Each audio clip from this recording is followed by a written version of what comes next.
Ándale. A ver, Virginia, platícanos, por favor, ¿qué vimos la semana pasada? ¿Cómo que no vino? Hay que ver la transmisión de Facebook para los que no vienen. Ok, está bien, no pasa nada. Hermana Leti, ¿qué vimos la semana pasada? A ver, pásalo aquí el micrófono. Yo mientras me como una galleta que me invitaron. Buenas tardes, hermanos. Bueno, estudiamos lo que significa el contexto. Lo que yo entendí es cómo se está usando la palabra en el pasaje, lo que le da el significado a una palabra, y el contexto es aprender que las palabras tienen un significado. Y el contexto indica lo que viene antes y lo que viene después. Ujú. Muy bien, y todo este rollo, ¿por qué lo estamos estudiando? Porque para que nosotros podamos entender o interpretar correctamente la Biblia, es necesario entender lo que significa una idea, un párrafo, una frase y ocasionalmente una palabra. Si nosotros entendemos lo que significan las palabras, entonces podemos entender lo que significa una idea o cuál es la idea que Dios nos quiere transmitir. De nuevo, todo este rollo del contexto es para entender las palabras. Si nosotros, la clase pasada nos preguntaba Luis, ¿en qué momento dejo de investigar? Pues en el momento que entiendas las palabras. Si tú entiendes las palabras, no hay necesidad de que te pongas a investigar y a investigar y a investigar. ¿Por qué? Porque ya lo entendiste. Simple, nada más. Entonces, nos interesa aprender respecto del contexto, porque en ocasiones algunas palabras no entendemos qué significan, entonces necesitamos un poquito de investigación. Entonces, investigamos para que podamos descubrir qué es lo que significa una palabra o con qué sentido se dijo una palabra. Lo que le da el sentido a una palabra es el contexto. Y el contexto de una palabra lo vamos a encontrar en una frase.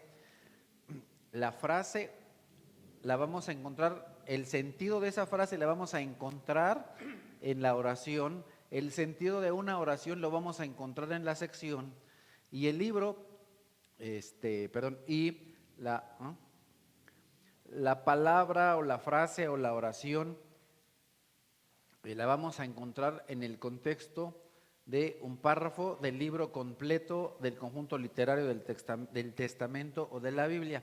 Por eso estuvimos hablando acerca del contexto. ¿Para qué? Para entender cuál es el sentido de una palabra y entender la idea. Nuestro estudio no se trata de estudiar palabras, no. Nuestro estudio de la Biblia no se trata de estudiar palabras, para eso están los teólogos.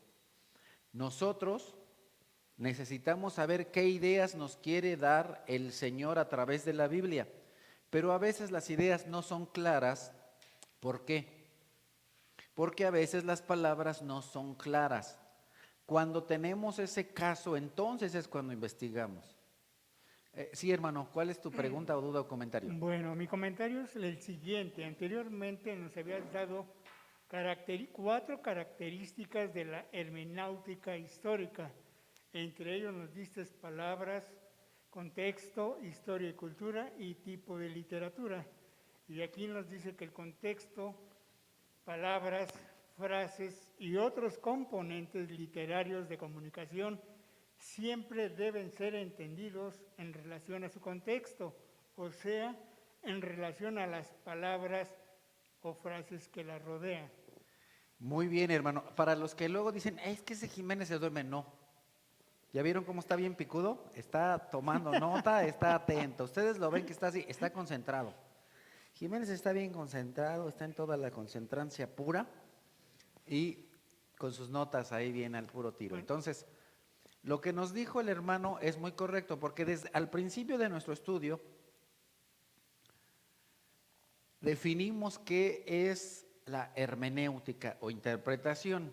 Y entonces, también la hermana María de la Luz en algún momento comentó, hermano, ¿y todo esto qué tuvo que ver con todo el otro rollo del otro estudio que teníamos con Francisco y John? Bueno, hasta este momento seguimos entendiendo cuáles son las reglas de interpretación. Entonces, nuestras reglas para interpretar un texto o un libro son las que ya el hermano Jiménez acaba de mencionar, acaba de leer. Esas son nuestras reglas.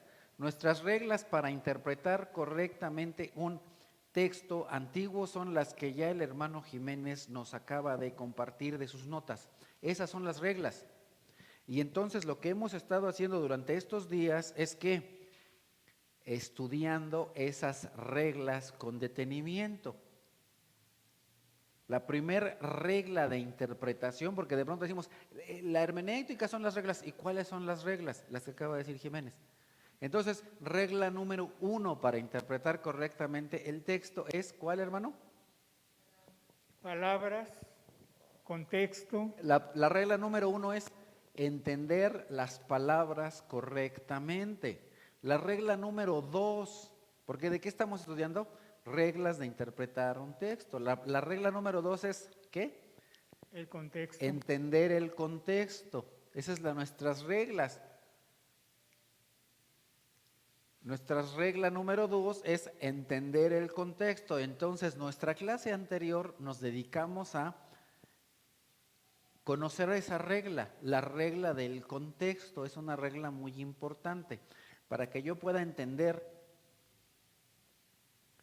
una palabra, una frase escrita en la Biblia. Necesito entender el contexto. ¿En qué contexto se dijo esta palabra o esta frase? Y por eso es que la semana anterior dimos un ejemplo de una frase muy común, ¿se recuerdan? Que se llega a decir, pero para que nosotros podamos interpretar correctamente, entender correctamente esa frase, necesitamos entender en qué contexto se dijo esa frase. Interpreto correctamente la Biblia cuando entiendo en qué contexto se dijo una frase, en qué contexto se dijo una palabra. Esa es nuestra segunda regla de interpretación. Yo creo, no lo sé, que tal vez para algunos cuando tuvimos el otro curso no entendieron cuáles eran las reglas, ¿o sí? Algunos me dicen que no, simplemente se les dijo un montón de cosas y dijeron, bueno, ¿y cuáles son las reglas? Las reglas son esas. La regla número 2 es entender el contexto en el cual se dijo la palabra o frase para entender con qué idea quería transmitir Dios a través de la persona que escribió. Sí, hermana Virginia. Acércale el...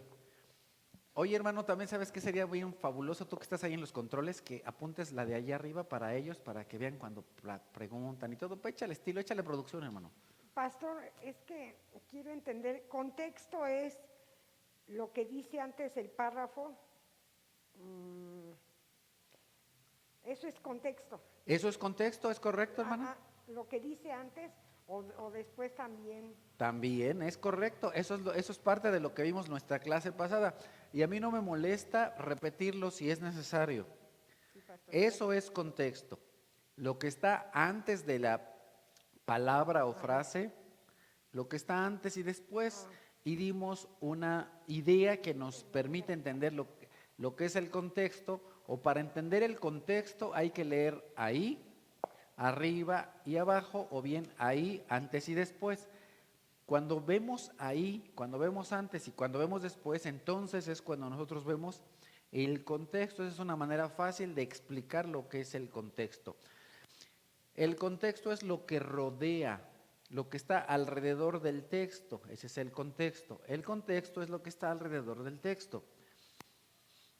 Entonces, una regla es esa, entender el contexto. Fabuloso.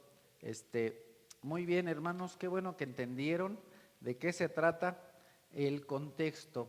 Y ahora vamos a comenzar adelante con la siguiente regla, que es la regla de la ¿qué? De la historia y cultura. Entonces, nosotros tenemos que prestar atención, si queremos interpretar correctamente un texto antiguo y un texto en general, debemos prestar atención a la situación histórica, cultural, incluso política, que fue en la cual fue escrita la Biblia, en la cual fue escrito un texto en particular. ¿Por qué? Porque a nosotros nos interesa el sentido histórico de las palabras. Las palabras tienen un sentido histórico. Y Dios se ha revelado, Dios se ha dado a conocer en momentos particulares de la historia, en momentos particulares de cierta cultura, y se ha comunicado de esa manera. Entonces, el estudio del sentido de las palabras es un estudio del sentido histórico, es un estudio del sentido cultural. Entonces, nosotros únicamente podemos determinar qué sentido tiene una palabra o una frase si nosotros ponemos atención en cómo la usaron, cómo es que la usaron, en qué contexto cultural e histórico. Entonces, cuando nosotros hablábamos anteriormente del contexto, hablábamos de la parte gramatical, ¿sí?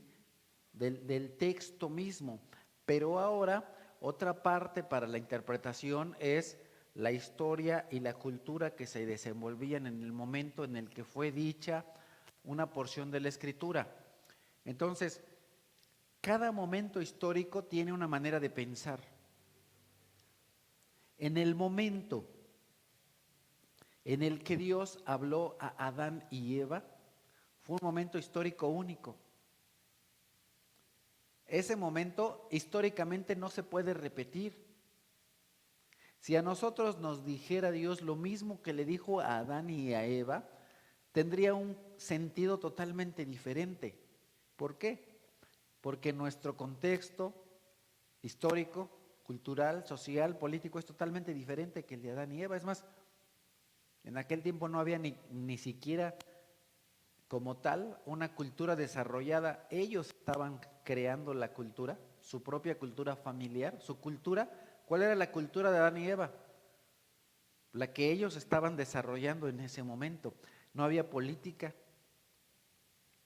no había otros reinos, no había gobiernos, no había naciones, solamente estaban ellos. Entonces, el sentido con el que ellos tomaron la palabra de Dios es totalmente diferente que el que pudo tener Abraham o Moisés, Jeremías o nosotros. Entonces, es importante que nosotros estemos conscientes de que parte del texto mismo es lo que históricamente está sucediendo.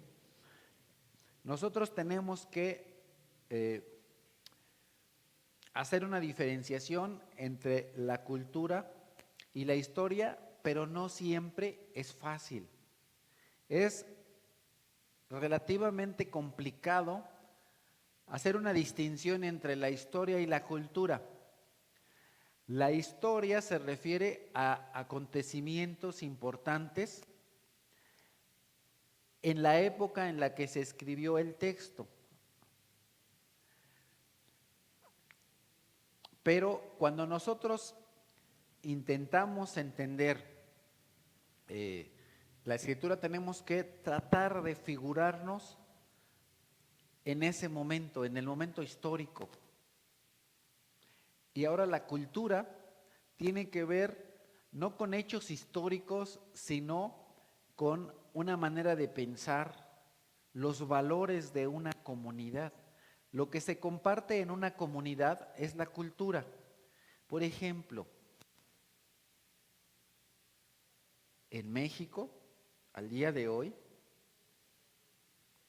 las personas, las mujeres, por ejemplo, muchas usan pantalón y al día de hoy no se ve como un indicio de que una mujer pretenda ser hombre por el simple hecho de que use un pantalón.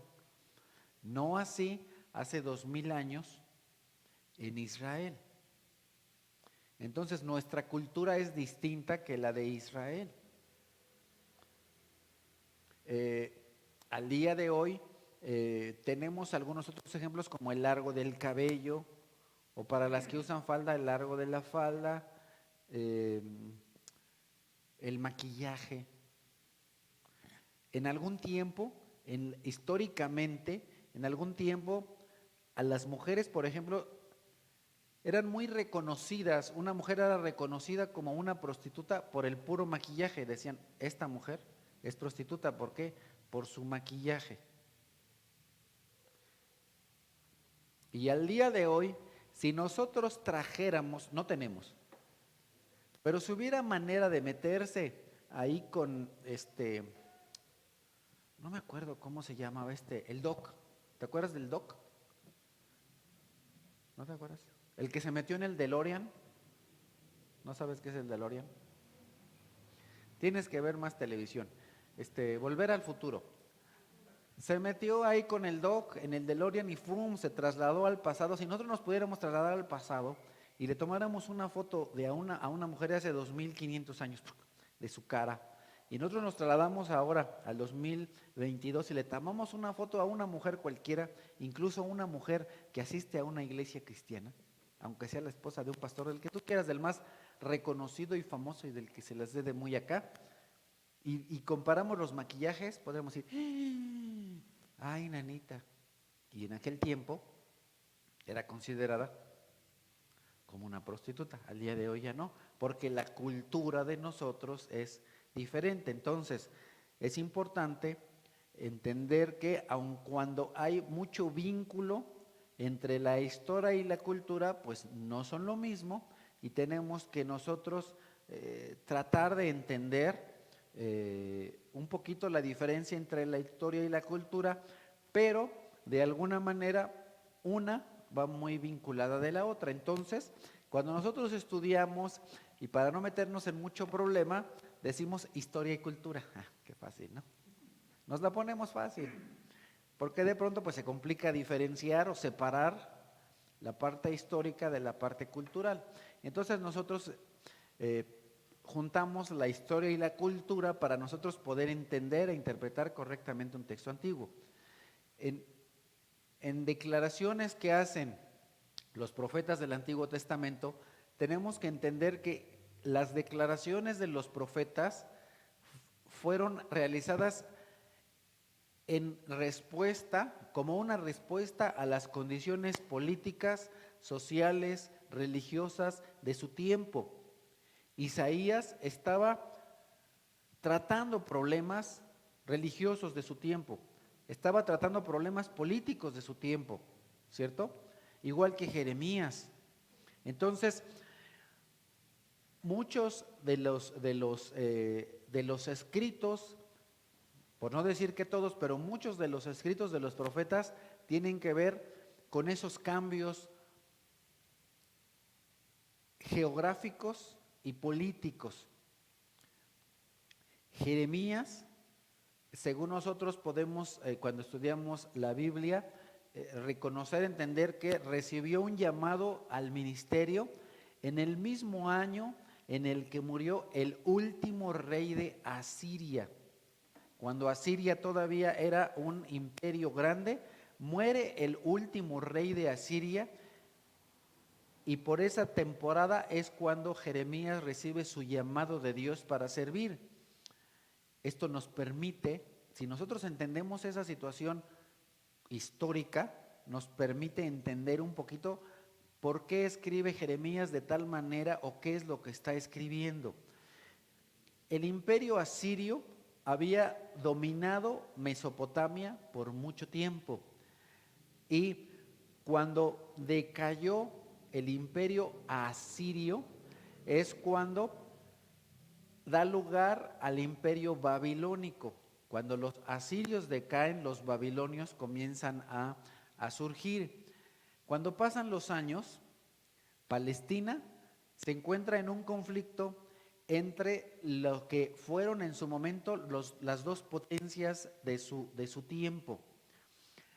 Hacia el sur estaba Egipto. Y esta nación, la nación de Egipto, controla a Israel hasta que vienen los babilonios y vienen mostrando más poder que los egipcios. De tal manera que después de que el imperio de Babilonia está controlando a distancia a Judá, los judíos deciden liberarse. El resultado de esto es que los babilonios vienen a sitiar a Israel. ¿Sí saben qué quiere decir sitiar? ¿Sí? ¿No? Sitiar es estar alrededor de la ciudad, eso es sitiar. Rodean la ciudad con el ejército de tal manera que ya no tienes para dónde huir, para dónde escapar, eso es sitiar. Eso es poner sitio, es rodearlos y ya no hay para dónde hacerse. Eso es lo que hacen. Entonces, cuando sitian la ciudad de Jerusalén, vienen a capturar a los líderes de la ciudad y se llevan a los nobles cautivos a Babilonia. Luego, aproximadamente en el año 589, se vuelven a rebelar los judíos, pero esta vez hay un rey llamado Nabucodonosor que vuelve a sitiar la ciudad. Y entonces cuando pasa eso, destruye la ciudad y se lleva a los líderes judíos a Babilonia en el 586. Entonces, la salida de los judíos a Babilonia no es en una sola exhibición, por decirlo de alguna manera, sino que es en fases. Se llevan a unos judíos y después se llevan a otros. La batalla que se libra en ese tiempo la escribe Jeremías. Entonces nosotros estamos en el libro de Jeremías, en el capítulo 46, y nos dice la Escritura, en cuanto a Egipto, este es el mensaje contra el ejército de Faraón Necao, rey de Egipto, que en el año 4 del gobierno de Joacim, hijo de Josías, rey de Judá, fue derrotado en Carquemis, junto al río Éufrates, por Nabucodonosor, rey de Babilonia. Entonces, ese mensaje que está escribiendo Jeremías se está vinculando con la situación geopolítica, porque él, Jeremías, desde el principio afirmó que la agresión de Babilonia era una herramienta de Dios. ¿Para qué? Para castigar a los judíos por su desobediencia. Pero antes de esto, antes de que pasara esto, Jeremías le dijo al pueblo de Israel, y más específicamente a los judíos, que se arrepintieran. ¿Los judíos se arrepintieron? No, precisamente por eso viene esto.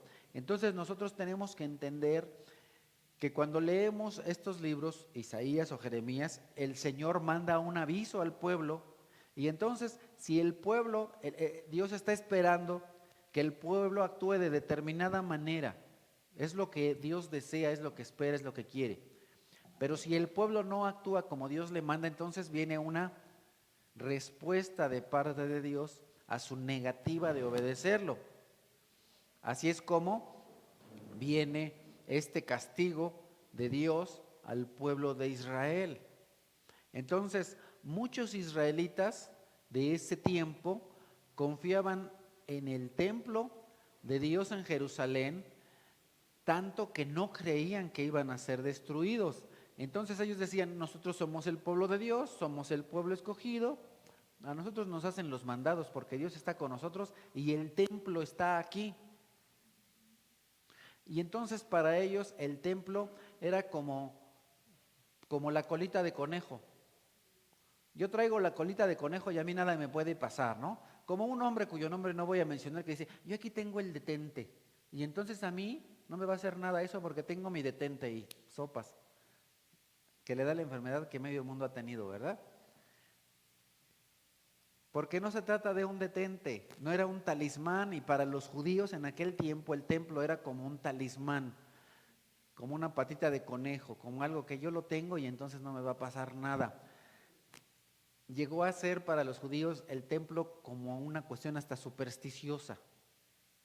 No me va a pasar nada. No. El templo no era un objeto mágico, no los iba a salvar. Al día de hoy, bueno, no estoy predicando, ¿verdad? Pero al día de hoy para nosotros también como cristianos debemos tener cuidado de no caer en eso, de no decir, es que yo aquí traigo una crucecita o yo traigo aquí mi pescadito. No, cuidado, hermano, no te confundas. No es un talismán. O el que trae su Biblia, ahí bajo y aquí traigo mi Biblia, ¿no? No. Muchas personas usan a la misma Biblia como si fuera un talismán. No, la Biblia no es un talismán y la Biblia no te va a proteger de nada. La Biblia no te protege de nada. Es Dios el que te protege. Ni siquiera la Biblia. Es Dios. Y entonces, como los judíos pensaban que el templo era su talismán, su objeto mágico que los iba a salvar, Jeremías les dice, no confíen, en capítulo 7, versículos 4 al 7, no confíen en esas palabras engañosas que repiten, este es el templo del Señor, el templo del Señor, el templo del Señor. ¿Qué es lo que hacían los judíos?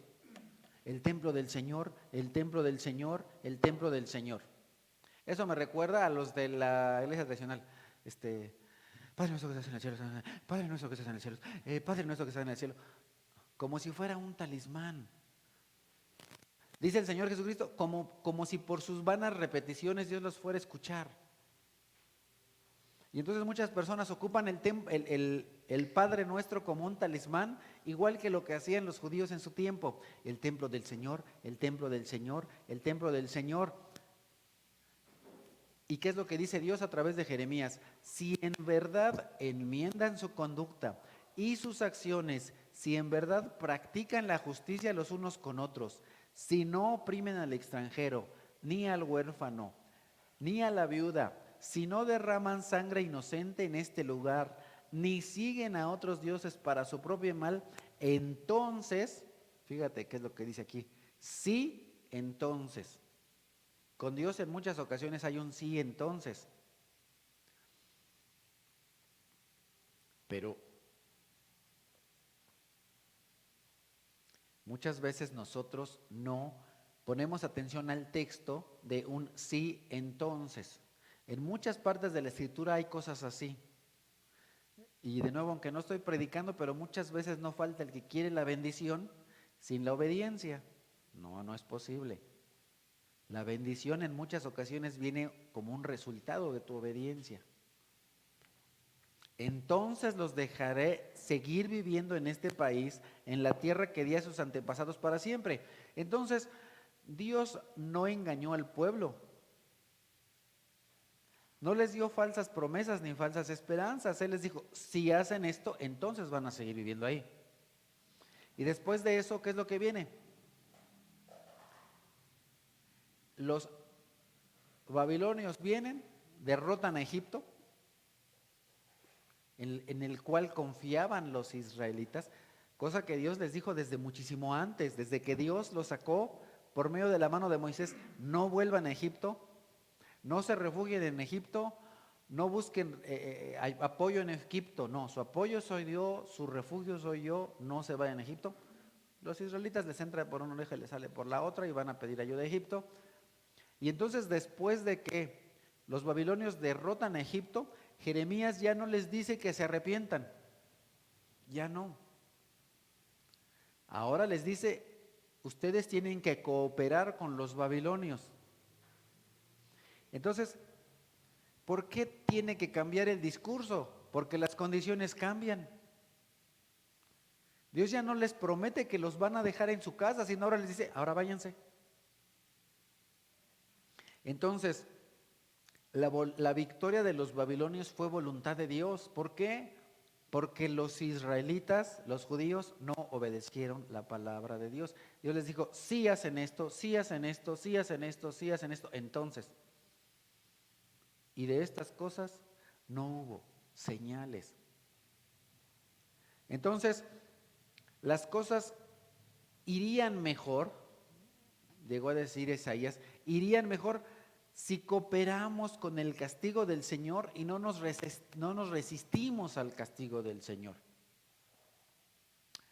Pero muchos israelitas se aferraron a Egipto, a la idea de que Egipto le iba a ganar a Babilonia, y eso es algo que un falso profeta llamado Hananías le dijo al pueblo de Israel, y encontramos en el capítulo 28, Jeremías 28, dice, así dice el Señor Todopoderoso, el Dios de Israel, voy a quebrar el yugo del rey de Babilonia, dentro de 2 años devolveré a este lugar todos los utensilios que Nabucodonosor, rey de Babilonia, se llevó de la casa del Señor a Babilonia, también haré que vuelvan a ese lugar Jeconías, hijo de Joacín, rey de Judá, y todos los que fueron deportados de Judá a Babilonia. Voy a quebrar el yugo del rey de Babilonia, yo el Señor lo afirmo. Un falso profeta. ¿Qué es lo que le dice al pueblo de Israel y más específicamente a los judíos? Lo que quieren escuchar. Y obviamente la gente se va con este hombre Hananías porque dice, no, este sí fue enviado por Dios porque me está diciendo cosas que yo quiero escuchar. Este predicador sí es enviado por Dios porque me está diciendo lo que yo quiero escuchar. Pero Dios no siempre actúa así. Dios no siempre te dice lo que tú quieres escuchar, sino que te dice lo que tienes que escuchar.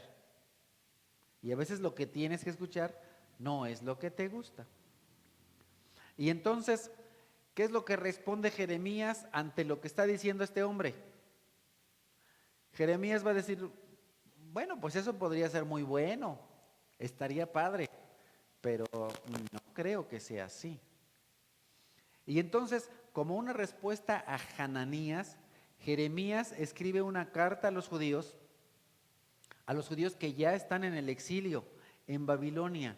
¿Y qué es lo que Jeremías les aconseja? ¿Qué es lo que Jeremías les dice? Jeremías 29, construyan casas y habítenlas, planten huertos y coman de su fruto, cásense, tengan hijos e hijas, y casen a sus hijos y a sus hijas para que a su vez ellos les den nietos, multiplícanse allá y no disminuyan. Entonces, el mensaje que da Jeremías, en un cierto sentido, les está diciendo, no van a regresar pronto. Esta pandemia no es de una semana, ni de un mes. Algo similar. En la predicación de la mañana les decía, ¿cuántas veces no llegaron a escuchar a lo mejor a unos predicadores falsos profetas que decían, yo declaro en el nombre del Señor, no hay pandemia y no hay esto y no aquello? Cuando con la poca información que yo tenía en su momento les dije, hermanos, pues yo creo que esto nos va a durar como para 2 o 3 años. Y agárrense. Y no es que yo sea, un super profeta, simplemente yo estoy viendo cuál es la situación y digo, bueno, pues posiblemente, ahora tampoco dije, en 3 años esto se acaba, no, yo no sé, eso solamente Dios lo sabe.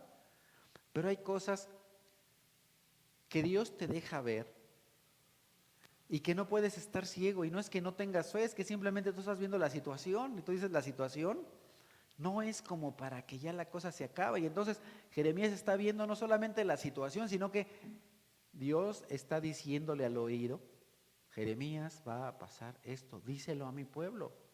Y entonces Jeremías es un verdadero profeta de Dios. ¿Por qué? Porque Dios inspira, Dios le sopla, Dios le dice a Jeremías, Jeremías, escríbele esto a mi pueblo. ¿Por qué les está diciendo que construyan una casa? Pues no para que se regresen en medio año, en un año. que tengan no solamente hijos, sino hasta nietos. Fíjate, si el Señor le está diciendo nietos, eso quiere decir que va para largo. Hijos, nietos. Entonces tenían que pasar todas esas generaciones para que Dios los trajera de vuelta. Primero casarse. Fíjate, primero dice cásense. Entonces muchos de estos ni siquiera eran casados, eran solteros. Primero cásense, luego tengan hijos y luego que sus hijos tengan hijos. Que casen a sus hijos. Esto entonces nos implicaría que el regreso iba a tardar 70 años, porque en 70 años es cuando tú te casas a tus hijos y luego sus hijos casan a sus hijos, 70 años. ¿Verdad? Por ejemplo, Johnny Laboriel, yo ya tengo apenas y un tostacho, ¿verdad? 50 años, a Dios gracias, la semana pasada cumplí 50 y todavía no tengo nietos. Si Dios permite, por ahí de los 70 ya tendré. Que más o menos eso fue lo que duró el exilio. Entonces Dios de alguna manera les había dicho a través de Jeremías, aguántense unos 70 añitos. El mensaje era obvio, era claro. El regreso no iba a ser como los falsos profetas decían. Egipto no iba a hacer una diferencia. El juicio que Dios dio no se iba a revertir. Habían tenido oportunidad porque Dios les había dado el chance. Hasta este momento todavía Dios no había dicho, más o menos nos vamos a chutar 70 años, todavía no. Porque antes Dios les dio la oportunidad del arrepentimiento, cosa que no aprovecharon. Pero no estamos predicando, nada más estamos explicando, ¿verdad? Entonces, 70 años iba a durar eso. Y Jeremías 29, así dice el Señor, cuando a Babilonia se le hayan cumplido los 70 años, yo los visitaré y haré honor a mi promesa en favor de ustedes y los haré volver a este lugar. Entonces, ¿qué es lo que hacen los líderes de Jerusalén? Se vuelven a rebelar contra Babilonia. Huyen a Egipto y se llevan a Jeremías con ellos. Entonces, es bueno que nosotros conozcamos el trasfondo histórico porque nos ayuda a entender mejor por qué Jeremías está diciendo lo que les está diciendo al pueblo de Israel, a los judíos. ¿Por qué les está aconsejando Jeremías ciertas cosas? ¿Por qué la cooperación con Egipto es contraria a la voluntad de Dios? ¿Por qué la jerarquía de los judíos estaba en contra de Jeremías? ¿Por qué Jeremías les dice a los exiliados que construyan casas y viñas y que se casen y que tengan hijos? Entonces, hay varios pasajes del libro de Jeremías que encuentran sentido o nosotros les agarramos el sentido correcto cuando nosotros sabemos qué es lo que estaba ocurriendo.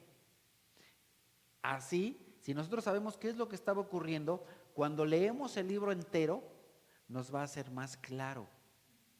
Entendemos más claro el libro de Jeremías cuando entendemos ¿qué? La historia. La historia, lo que históricamente estaba sucediendo.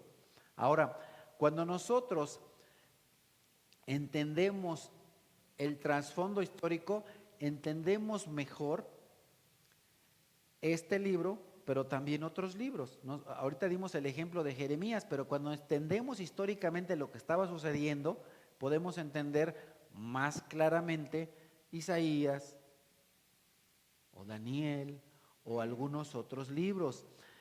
Entonces, nosotros tratamos a la Biblia muchas veces como si fuera un libro de filosofía religiosa, pero se nos olvida que dentro de la Biblia no solamente hay conceptos religiosos, sino que la misma Biblia tiene mucha información histórica que nos permite entender y interpretar correctamente los mensajes.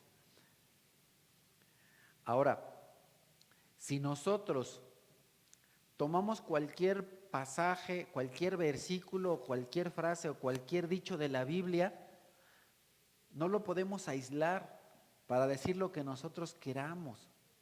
Nosotros tenemos que entender en qué circunstancias históricas se dijo determinada cosa.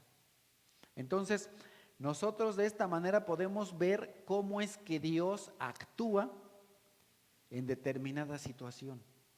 Y nosotros vamos a darnos cuenta que Dios actúa siempre en consecuencia a como nosotros actuamos. Entonces, nosotros vemos aquí en la Biblia cómo es que Dios está actuando, cómo es que los seres humanos están actuando, y a raíz de esto nosotros podemos ver qué semejanza hay de esos personajes en ese momento histórico con nuestro momento histórico, con nuestra situación en particular. Por eso es que nosotros en muchas ocasiones nos vemos reflejados en porciones de la Escritura. Y por eso es que nosotros después podemos traer eso como una aplicación práctica a nuestra vida, porque vemos cómo trasladamos ese momento y esa situación histórica a nuestra propia historia. Entonces, nosotros podemos ver que Jeremías no es un libro únicamente de narrativa, no nos narra solamente una historia, no. El libro de Jeremías, igual que otros libros, es muchísimo más que eso. Nos da principios, nos da enseñanzas. No solamente nos está narrando una historia, hace las dos cosas. Y entonces, si nosotros ponemos atención de la historia que nos narra Jeremías, porque Jeremías también nos está narrando parte de la historia, entonces podemos entender mejor el mismo libro. Si ponemos atención a la historia que nos está narrando el libro de Jeremías. El libro de Jeremías, igual que otros, nos está narrando una historia. Y no tenemos que olvidarnos de eso.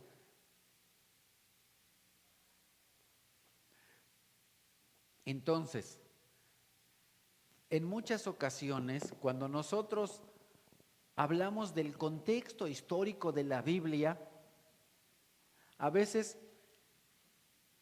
estamos o queremos, cuando nosotros decimos la historia, muchas veces tú en qué piensas, no en la Biblia, ¿cierto? En muchas ocasiones tú en lo que piensas es, pues me voy a ir a un libro secular. Ahora, no es malo, no es malo. Está bien que acudas a libros seculares, pero hay mucha información que tú puedes obtener y debes obtener del mismo libro. No siempre es así. Sí. Pregunta, duda, comentario. Pásale acá el micro, pásale el microfonista.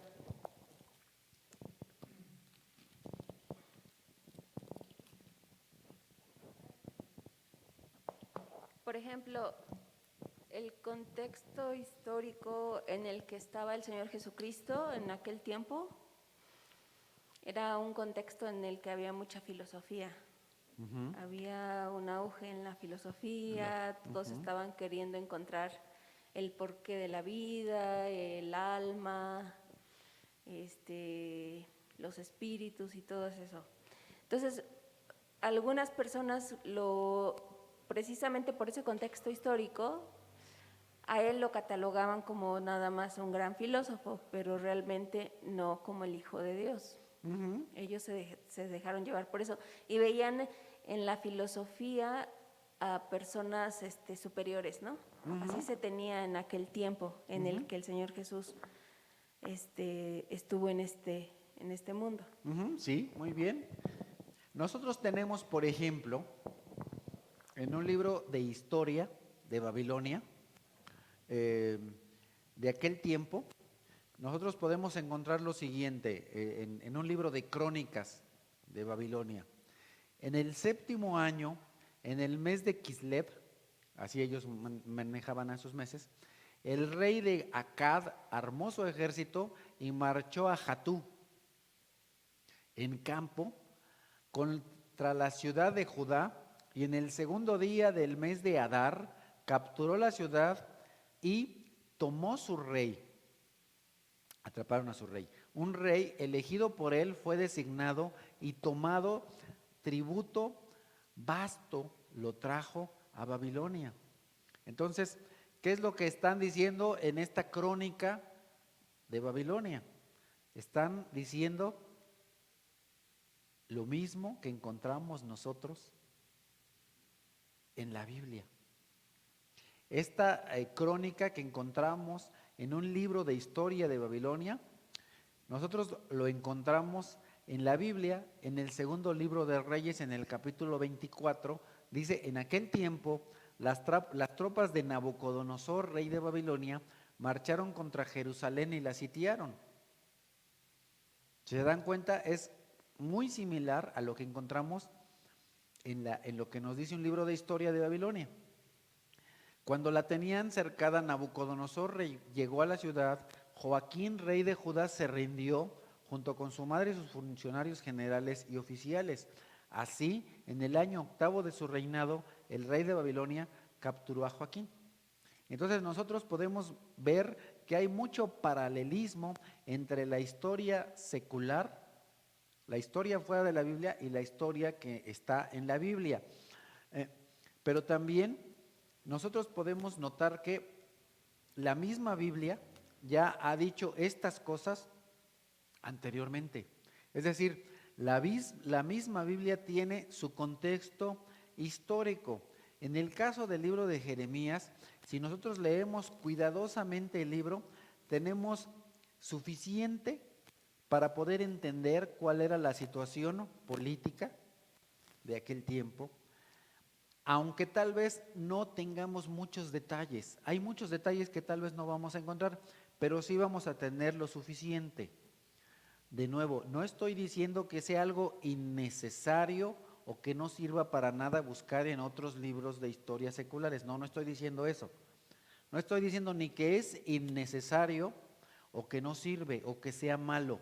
No, lo que estoy diciendo es que si nosotros leemos con cuidado, nos vamos a encontrar con que mucho de la historia, casi todo lo que necesitamos saber de la historia, lo vamos a encontrar en la misma Biblia. Entonces, nosotros podemos tal vez ocasionalmente recurrir a algún libro extra para alguna duda, pero también es importante que tú sepas, tú que nos estás viendo aquí o desde casa, que no es algo obligado que tú te conviertas en un historiador, porque a lo mejor algunas de las cosas que estamos diciendo hasta aquí te asustan. Dicen, ay, entonces ahora tengo que ser un historiador para poder entender la Biblia. No, lo que te estoy diciendo es, lee con cuidado. En la Biblia misma tienes suficiente cantidad de historia como para que entiendas el contexto histórico de la misma Biblia. A lo que estoy apelando contigo es a que leas con cuidado, con atención. ¿Por qué? De nuevo, porque la Biblia no solamente es un libro o una colección de libros religiosos, sino también históricos. Son documentos históricos. Tenemos que poner atención y ver la Biblia como las dos cosas, como un documento religioso, pero también como un documento histórico. Entonces, si nosotros leemos con una conciencia histórica la Biblia, la vamos a entender mejor. Si nosotros ponemos atención a las narraciones y si nosotros ponemos atención a los eventos, a las acciones y a las reacciones, vamos a entender mejor la Biblia. Entonces, nosotros podemos dividir, por decirlo de alguna manera, la Biblia en la parte histórica, que está en la Biblia misma, y también en la parte espiritual que Dios quiere transmitir a nosotros. Entonces, nosotros vamos a poder conocer lo que Dios nos quiere revelar si ponemos atención no solo a los conceptos espirituales, sino que los mismos conceptos espirituales los vamos a entender mejor si entendemos la narrativa histórica que está en la misma Biblia. Sí. Por ejemplo, hay algunas cosas que a mí me cuestan trabajo entender porque son culturales. Por ejemplo, en el Génesis hay algo que no, pues yo lo entiendo así como que era algo cultural, pero yo realmente no lo entiendo. Cuando Isaac le pide a su siervo ¿Mm? que vaya por la esposa, no, cuando Abraham, ¿no? Le pide a su siervo que vaya, Jacob, no me acuerdo, ya revolví.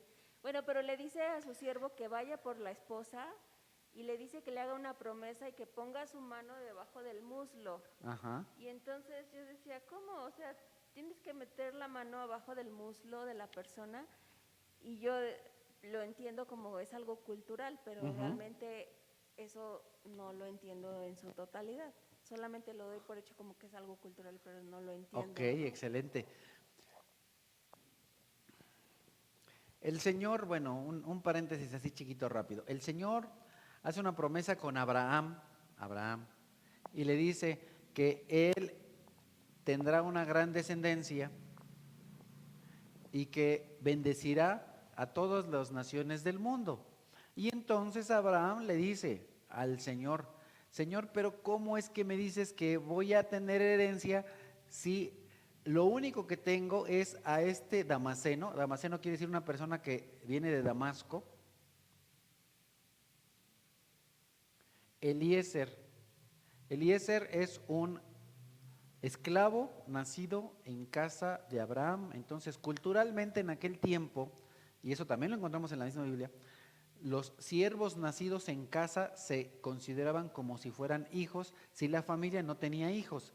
De nuevo, así rápido. Si una familia no tenía hijos, pero tenían a un criado, a un siervo nacido en casa, a ver, va de nuevo. Vamos a imaginar, echa la imaginación. Laura y yo, ¿sí saben quién es Laura? Los que están aquí, los que nos ven desde su casa, ¿verdad? Laura y yo, imaginémonos, no tuviéramos hijos, pero tenemos en nuestra casa a una familia que está trabajando con nosotros, son nuestros empleados y viven en nuestra casa y trabajan en nuestra casa. Si ellos, nuestros empleados, tienen un hijo,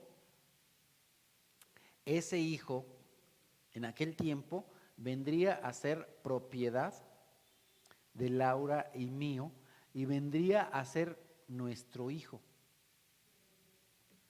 Este es un siervo nacido en casa.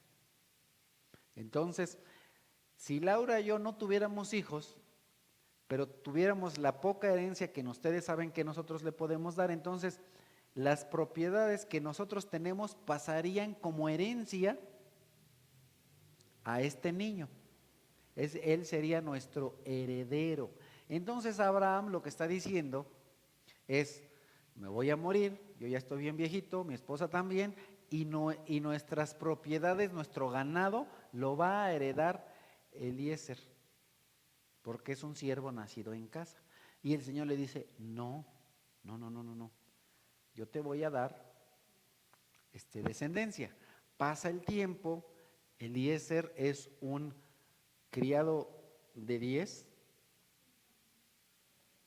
y entonces su hijo ya crece, y entonces llega el tiempo de casar al hijo, y entonces manda al criado para que busque esposa para su hijo, porque en aquel tiempo la cultura era diferente y los matrimonios se podían hacer arreglados, los papás se ponían de acuerdo y entonces casaban a sus hijos. Bueno, entonces, quien va a buscar a la esposa para el hijo de Abraham es el criado.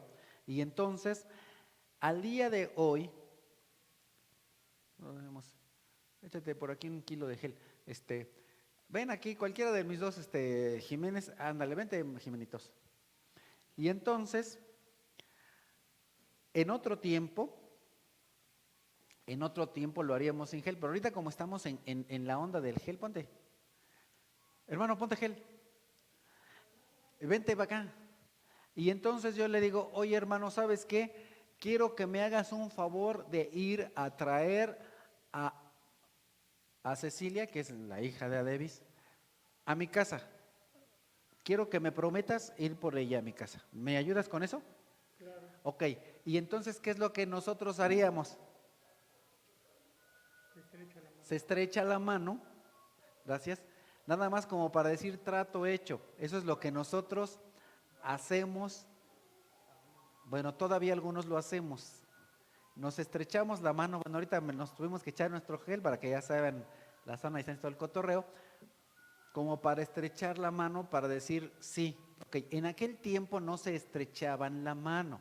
La manera en la que se comprometían era que la persona tomaba el muslo del otro, porque era una parte personal. Entonces, incluso han de saber algo cultural. En Estados Unidos y en algunos otros países, cuando se saludan, olvídate de que hubiera COVID, no se saludan ni siquiera de mano y tampoco se dan un abrazo. Se hacen hi, hi, hi, así de lejitos, hi, hi, y ya. Pero nosotros, en México, nuestra cultura es estrechón de manos. En la cultura de nosotros y de nuestros padres, cuando había que hacer un trato, se estrechaban la mano. Eso es algo cultural. En la cultura de aquel tiempo, la manera de cerrar ese trato era poniendo la mano sobre el muslo de la otra persona. Y luego dice, ay, qué cosa. Esa era su cultura. ¿Qué es eso? Cultura. También en algunas ocasiones, por ejemplo, cuando se trata de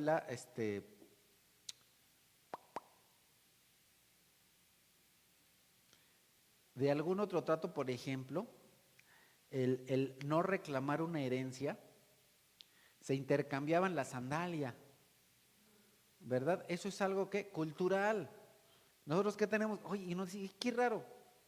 Así cerraban el trato. Nosotros, por ejemplo, en algunas películas vemos a jovencitos que dicen, ¿qué pasó? Vamos a hacer esto, sale ahí. Se escupen la mano, o luego nos dicen, por el meñique, ¿no? Ahí está.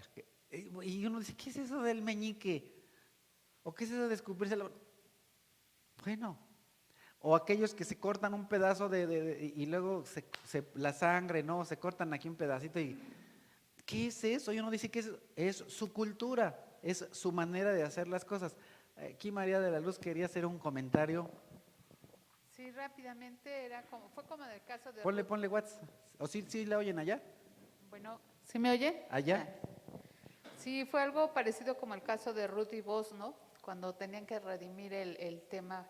Ese es otro aspecto cultural que tenía que pasar primero el primer pariente o antes de que llegara él, porque ese tema de la sucesión de herencia también es otro aspecto cultural. Y hablando de contexto, algo que me pasó en alguna ocasión rápidamente, esta es la cuarta vez que estoy empezando a leer la Biblia y estoy en Génesis, entonces me llamó mucho la atención porque las otras 3 veces había leído ese texto donde Noé, saliendo del arca, o sea, ya cuando estaba en tierra, hizo un holocausto. Pero dice aquí la escritura que es un holocausto con animales puros, ¿no? Y tomó animales terrestres y aves. Y en las otras 3 lecturas que hice dije, bueno, si nada más eran 2, ¿cómo es que iba a ser holocausto? Porque entonces esa especie se perdió. Y resulta que no es cierto, resulta que antes, en el versículo 7:2 dice, de todo animal limpio tomarás 7 parejas, macho y su hembra, más de los animales que no son limpios, una pareja, el macho y su hembra. Entonces ese es el error que nosotros caemos, que a veces, como lo comentaba, no vemos este aspecto histórico, este aspecto cultural, y además no vamos arriba, no vamos abajo, no vamos a los lados, y yo me quedé con esa idea de que, bueno, a lo mejor se pierden esas especies, algo así, pero no, resulta que dentro de esas 7 parejas limpias, Noé tomó los que eran necesarios para llevar a cabo el holocausto para el Señor y se conservaron los otros para conservar la especie. ¿no? Así Para es, todavía quedaban 7. Allá una pregunta o comentario, duda, no sé si sea de Arturo o de alguien. Un remoto, venga. ¿Cómo dice? Entonces el camino correcto sería buscar dentro del capítulo que estamos estudiando, luego dentro del libro que contiene el capítulo, después en la Biblia completa y finalmente fuera de la Biblia. Es correcto. Ese sería el camino ideal. En muchas ocasiones tenemos la tentación de que todavía ni siquiera acabamos de leer con atención la Biblia y empezamos a buscar el diccionario, empezamos a buscar otros libros de historia. Y hermano, es que ya investigué y tal y cual cosa.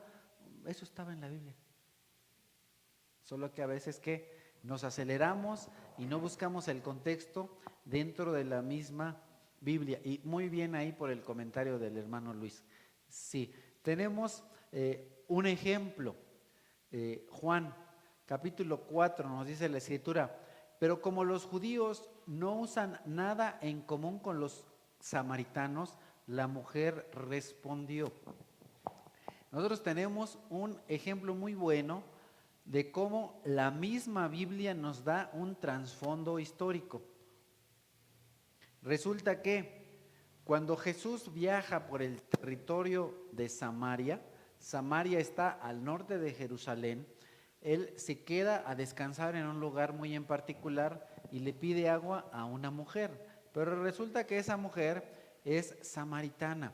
Y la mujer se sorprende y le dice, ¿cómo se te ocurre pedirme agua a mí si soy samaritana? Recordemos que los judíos eran muy chocosos en su tiempo y no querían ver para nada a los samaritanos. Entonces nosotros podemos ver que la misma Biblia nos dice, ni siquiera hemos buscado un libro de historia fuera de la Biblia, la misma Biblia nos dice que había esa situación de roce, de conflicto, de disgusto entre samaritanos y judíos. Y entonces el texto nos dice explícitamente que los judíos y los samaritanos no se llevan bien. Entonces hay algo detrás de eso. Y esto nos ayuda a ver que Jesús está brincando, se está pasando por las barreras culturales, que las barreras culturales para Jesús no son lo más importante. Lo más importante es llevar un mensaje. Y entonces nosotros podemos ver que Jesús ignora barreras culturales para evangelizar a una mujer. Y no solamente a esa mujer, sino a toda su aldea, a todo su pueblo. Aprendemos también en Juan capítulo 4 que esto es importante para que podamos entender una parábola de la cual habla el Señor Jesús y que encontramos en Lucas. Cuando vemos el libro de Lucas encontramos una parábola en la cual algunos le llaman o la conocen como la del buen samaritano, ¿verdad? Jesús no dijo que así se iba a llamar, simplemente les voy a contar una parábola. Las personas, a alguien se le ocurrió ponerle ese nombre. Pero si nosotros entendemos lo que nos dice Juan, que judíos y samaritanos no se llevan, entonces eso nos lleva a darle una dimensión diferente a esa parábola que cuenta Jesús en Lucas, que está registrada en Lucas. Cuando nosotros vemos que el día de hoy, cuando tú dices samaritano, al día de hoy, algunas personas, incluso algunos cristianos dicen, el buen samaritano, ¿o no? Pero no relacionan a las personas de un grupo y de una región muy específica al norte de Jerusalén. Pero la Biblia nos da ese contexto y nos señala que es un detalle muy importante. Para nosotros es un detalle muy importante saber que en el tiempo en el que se encarnó nuestro Señor Jesucristo, judíos y samaritanos no se llevaban. Y entonces, si nosotros, ustedes se recuerdan que vimos en una clase pasada en Lucas 10, que dice, pero él quería justificarse, así que le preguntó a Jesús, ¿y quién es mi prójimo? Jesús le respondió, bajaba un hombre de Jerusalén a Jericó y cayó en manos de unos ladrones que le quitaron la ropa, lo golpearon y se fueron dejándolo medio muerto. Si ustedes se acuerdan, el propósito de esa parábola es contestar la pregunta de este hombre, maestro de la ley, que se quiere justificar y que pregunta, ¿y quién es mi prójimo? Entonces, tu prójimo es cualquier persona con la que te encuentres y que necesite ayuda, que necesite un socorro. Pero nosotros tenemos dentro de la historia que narra Jesús una situación polémica y una situación religiosa de aquel tiempo. ¿Por qué? Porque quienes cruzaron al otro lado del camino y se hicieron como que no veían al hombre que estaba caído. En la historia en la parábola que narra el Señor Jesús son sacerdotes y levitas que curiosamente van viajando entre Jerusalén y Jericó. Y entonces es interesante porque nosotros vemos ahí a ese hombre medio muerto. Ambos son funcionarios del templo de Jerusalén, y entonces nosotros nos podemos preguntar cuando leemos esta parábola, ¿por qué Jesucristo usa esos pasajes en particular, pudiendo usar cualquier otros? ¿Por qué? ¿Era porque había muchos sacerdotes pasando? ¿Era porque había muchos levitas pasando? No, no era por eso. Lo que Jesús quiere insertar en esta historia, que además en su tiempo fue una historia polémica, era en contra, esa historia era en contra de los jerarcas de su tiempo. Era para poner de alguna manera gráfica lo hipócritas que eran los líderes religiosos de su tiempo.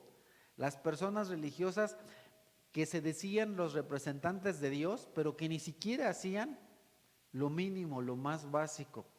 Que eran personas que ignoraban a las personas, que no eran compasivos, que no ayudaban a las personas que tenían necesidad en aquel tiempo. Lo que aquí está poniendo Jesús en esta parábola es algo que inclusive está trayendo, y si fuera un video, diría abajo con letritas no tan chiquitas, cualquier semejanza con la realidad no es mera coincidencia. No era coincidencia. Y entonces nosotros tenemos en esta parte, en esa parábola, suficiente material como para presionar a los sacerdotes, como para presionar a los levitas, y seguramente esto contribuyó más a que los sacerdotes y los levitas no creyeran en Jesús, no quisieran a Jesús y desearan la muerte de Jesús. Pero Jesús no se queda ahí, sino que todavía va más allá. Jesús no solamente está diciendo que los sacerdotes y los levitas, no estoy predicando. Jesús no solamente está diciendo que los sacerdotes y levitas son personas que son desinteresados, sino que está diciendo algo que todavía es más chocante para ellos. ¿Qué puede ser más chocante todavía para ellos? Compararlos con sus enemigos. ¿Quiénes eran los enemigos de los judíos? Pues los samaritanos. Entonces, no solamente el que te digan que eres una persona que se porta mal o que hace las cosas incorrectas, sino que después de ahí todavía te comparen con la persona que te cae más gordo. Újule. Eso es hasta donde llegaba Jesús con sus parábolas. Entonces, Jesús está diciendo en esta parábola no solamente que el prójimo es cualquier persona necesitada, sino que el prójimo es cualquier persona necesitada y no importa su comunidad, su raza, su familia, de dónde venga. Entonces, el samaritano es un ejemplo de un buen comportamiento en esta parábola hacia el prójimo. Ayuda a un extranjero y es interesante porque en aquel tiempo ni siquiera los judíos se ayudaban entre ellos mismos. Entonces ver que una persona que es el enemigo te viene a ayudar, pues es como que ya el colmo. Entonces Jesús está diciendo adicionalmente que los judíos y todavía específicamente los líderes religiosos están fuera de la voluntad de Dios, no están haciendo lo que Dios manda. Cuando los judíos como un grupo tenían que ser ejemplo, y todavía más ejemplo tenían que ser ¿quiénes? Los líderes religiosos, y no estaban siendo un ejemplo. Entonces, no se estaban comportando como el pueblo elegido de Dios.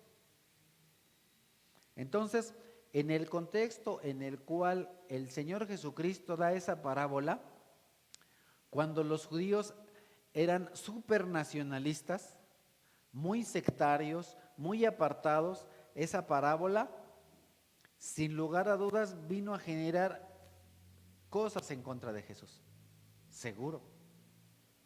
Les calentó los ánimos ahí Jesús con esa parábola. Entonces nosotros tenemos que también entender eso cuando estudiamos mensajes como este. Nosotros entonces de nuevo tenemos que buscar ahí, arriba, abajo, y nosotros vamos a encontrar también todo ese contexto cultural, toda esa riqueza cultural e histórica, ¿dónde? En el mismo libro, como ya hace un momentito nos hizo el comentario el hermano Puga. Ok, ¿hasta aquí alguna pregunta o una duda? ¿No? Sí.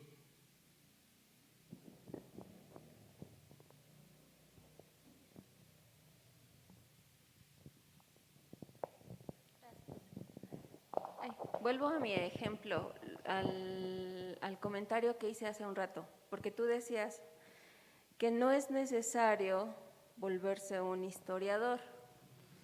Pero, por ejemplo, hay cosas que en mi nivel educativo, ¿no? Mi nivel cultural, mi nivel de preparación, me limita, por ejemplo, a el conocer la historia o las culturas o muchas cosas. Entonces, si hay algunos pasajes que son difíciles de entender, bueno, podemos consultar con algún guía espiritual, en este caso a lo mejor algún pastor, alguna hermana, y no preocuparnos de más si no entendemos en su totalidad la cultura o la historia como tal. ¿Sí? ¿Es correcto? Es correcto, no te angusties, no te preocupes de más. Ahora, sí, hermano. Bueno, un comentario. Estamos hablando del amor al prójimo. Primeramente, la Biblia nos dice que debemos amar a nuestro prójimo. En la parábola de nuestro Señor Jesús nos pone de ejemplo cómo amar al prójimo, pues decir, a pesar de que hay líderes, hay gente que lidera, por decir, la iglesia o los mismos judíos en su momento, o israelitas. Pero también en Mateo, ahí también nos habla en donde cómo a Mateo lo manda a algo que él no quería, ¿sí? En su alucinación de la comida. Sí, entonces ahí también Dios no hace excepciones. ¿Sí? Dios, el Evangelio es para todos y para buenos y para malos. E igualmente, hoy en nuestros días, vemos que el amor al prójimo en cierta forma se ha acabado. La gente es indiferente. Y mucha gente que incluso sufre un accidente, ya sea asalto, golpes o un accidente de tránsito, hay gente que ni siquiera se para a auxiliarlos. Entonces también se pierde mucho de eso. Entonces estamos hablando de que en la historia de la Biblia y en nuestra historia actual acontecen muchas cosas que es la indiferencia hacia el prójimo. ¿Sí? Bueno, ese es mi comentario. Muy bien. Entonces, también tenemos alguna otra información que nos permite entender esta parábola y varias otras situaciones que se nos narran en la Escritura. Por ejemplo, Samaria fue la capital del reino de Israel. Todo el reino de Israel tuvo por capital a Samaria. Y el que Samaria se convirtiera en capital del reino trajo problemas. Nosotros vemos que hubo una guerra civil, una guerra entre el mismo pueblo de Israel, y esa guerra dividió al reino. Nosotros encontramos eso en el libro de los Reyes. Después de que murió Salomón, alrededor del año 700 antes de Cristo, el reino norteño fue invadido por Asiria, y entonces los judíos de esa zona se trasladaron o fueron trasladados, no es que se trasladaron por su propio pie, sino fueron obligados a trasladarse al Medio Oriente, y ahí fueron llevados a las prácticas de los asirios. Entonces los samaritanos vienen a ser el resultado de esta transculturación entre los asirios y los israelitas. Y entonces podemos ver esto en Segunda de Reyes, capítulo 17. Luego los judíos del sur, que era el reino del sur, conocido como Judá, tenemos al reino del norte y el reino del sur, del cual se nos narra en el libro de los Reyes, están divididos. Y entonces tenemos que los israelitas del sur, a los cuales se le conoce nada más después como Judá, cuando en la Biblia se nos dice los judíos, están hablando del reino del sur, no es solamente la tribu de Judá. Cuando en la Biblia se nos dice los judíos, se está refiriendo al reino del sur, ¿ok? No a los samaritanos, que son el reino del norte. Entonces, cuando los judíos regresan del exilio babilónico, de nuevo, los del sur son llevados ¿por quién? Por los asirios. Los del norte, perdón. Los del norte son llevados principalmente por los asirios, pero los del sur son principalmente llevados por los babilónicos. Entonces nosotros tenemos ahí que el pueblo no solamente se parte en dos en cuestión de su guerra civil y los dos reinos, sino que después, cuando son conquistados, a unos les pega más los del norte y a otros más los del sur. Entonces, ese cruce cultural va a ser diferente entre los del sur y los del norte.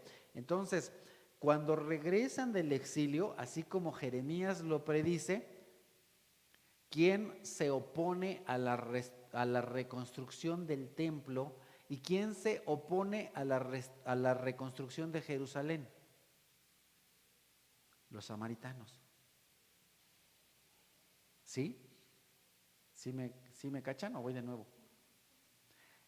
Dentro de la misma nación como un todo de Israel, los que se oponen a que se reconstruya Jerusalén son los mismos israelitas del norte, los samaritanos. Entonces, ese conflicto, esa fricción viene de muchos años antes de que el Señor Jesús tuviera su ministerio aquí en esta tierra. Entonces, nosotros podemos entender que por estas situaciones, por la división del reino después de Salomón y luego por la invasión de los asirios, más la invasión de los babilonios, luego por el conflicto que tuvieron los judíos con los samaritanos cuando quisieron reconstruir el templo. ¿Y eso dónde lo encontramos? En la misma Biblia, porque el libro de Esdras nos platica eso, que los judíos que venían de regreso de la deportación quieren construir, ¿y quiénes se les oponen?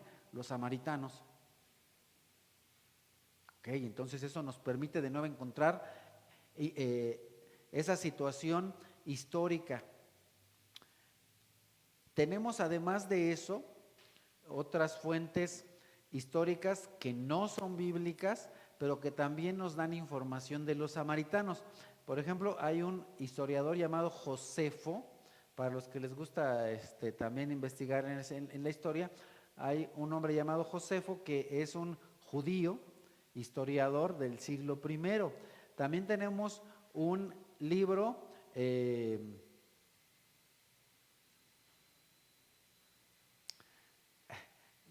segundo valor para nosotros, que es el libro de Macabeos. En la segunda de Macabeos, iban a decir, ay, hermano, esa no está en la Biblia cristiana. Bueno, en el libro de Macabeos, en el capítulo 6, también tenemos información respecto de los samaritanos. Pero no se pongan así muy exquisitos, porque aún los mismos, algunos libros bíblicos a veces hacen referencia a los libros a los cuales nosotros les llamamos apócrifos, que tampoco sería la mejor manera de llamarlos, sino ¿cómo? Deuterocanónicos. Ese es el mejor, la mejor manera de denominarlos. Son de segunda importancia después de los canónicos. Entonces ahí en ese libro de Macabeos nosotros tenemos información respecto de esta fricción entre samaritanos y judíos. Entonces nosotros podemos consultar a otras fuentes, como una de estas que les he mencionado, este historiador Josefo, que es uno de los más, a los que más los teólogos recurren, porque es un historiador confiable del siglo I y es judío, Josefo. Ahí se las dejo para que tomen nota. Y bueno, pues como la lluvia ya viene, para los que nos ven desde casa vamos a tener que hacer una pausa, pero aquí terminamos la parte de historia, ¿ok? La parte de historia. Entonces, ¿qué es lo que necesitamos nosotros saber o entender para poder interpretar correctamente la Biblia? Tenemos que también entender la situación, ¿qué? Histórica. Pues nos hubiera dicho todo eso y nos ahorramos aquí la hora y media.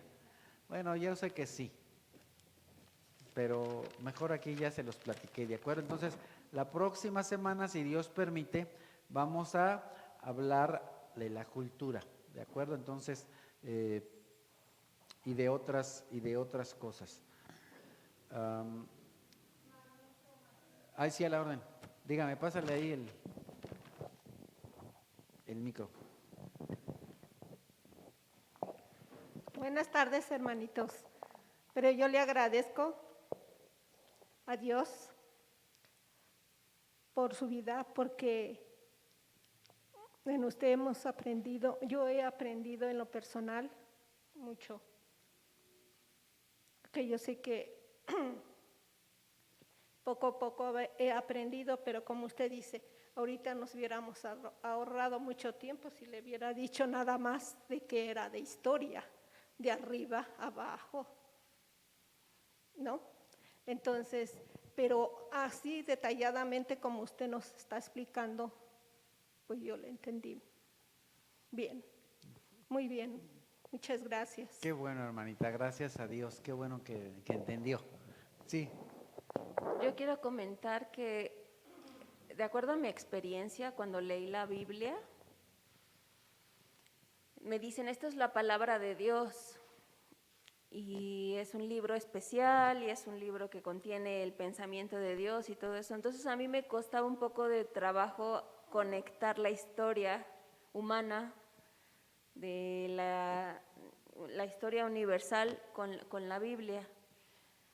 Pero realmente si uno lee solamente la Biblia, aprende historia sin necesidad de ir a otro libro.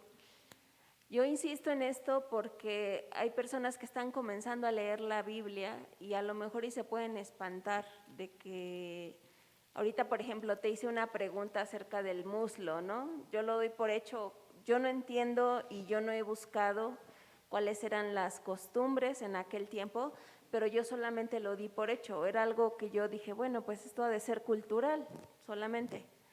Y no me espanté ni nada, ¿no? Entonces, porque va ligado.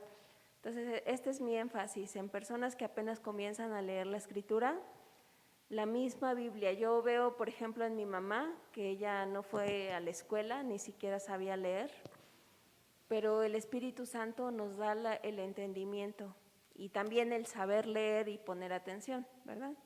Entonces, que no se preocupen de que sí se va a entender. Excelente, muy bien. Entonces, muy al principio de nuestro estudio nos hacíamos una pregunta, ¿la Biblia se puede entender? Y la respuesta es sí, sí. Solamente hay que ser cuidadosos, leer con atención, leer y volver a leer, seguir avanzando, como lo vimos en una clase anterior y también en una predicación, en las últimas 2 predicaciones. Si algo no lo entiendes, no te angusties, no te preocupes, sigue adelante y algunas de estas cosas se te van a explicar en la mayoría de los casos en el mismo libro. Si no se te han explicado antes, se te van a explicar un poquito después, ¿verdad? Como lo que vimos, por ejemplo, en el libro del Apocalipsis, cuando dice, y este es el misterio de los cuernos, y los cuernos significan esto y tal cosa, y el día de hoy, para los que nos acompañaron en la predicación, también lo vimos en Daniel, ¿verdad? Que de pronto Daniel empieza a hablar de cuernos y de coronas y después en el mismo libro de Daniel dice, y el venerable anciano me dijo, los cuernos significan reinos. Entonces, pues es eso, ¿verdad? Entonces, no te angusties y sigue la recomendación que te hemos dado.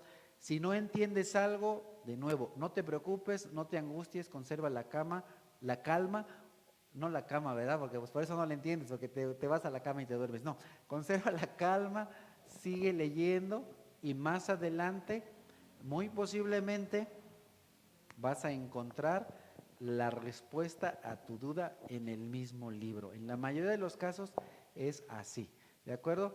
Pues muchas gracias, hermano Jiménez, despídenos en una oración antes de que nos agarre la lluvia. Dios Padre bendito, te damos gracias, Señor, porque tú, Señor, nos das entendimiento para poder entender tu voluntad, Padre.